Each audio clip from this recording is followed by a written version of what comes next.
ही सुंदरी आहे Priyanka योशिकावा। Miss world Japan हा किताब तिनं नुकताच पटकावलाय।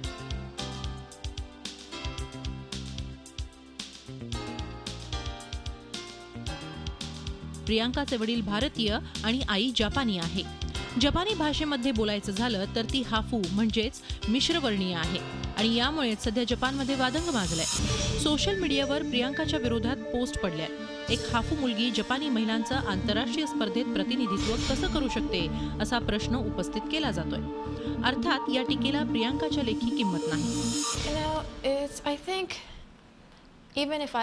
मला वाटतं मी पूर्ण जपानी असते तरी लोक माझ्याबद्दल काहीतरी बोललेच असते, त्यामुळे मला फरक पडत नाही।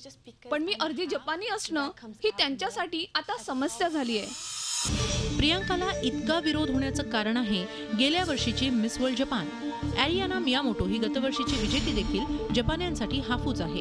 तिचे वडील आफ्रिकन अमेरिकन आहेत। सलग 2 वर्ष मिश्रवंशीय तरुणींनी स्पर्धा जिंकल्यामुळे तिथल्या वर्णद्वेषींचं पित्त खवळलंय। ही मतं प्रियांकाला बदलायची आहे।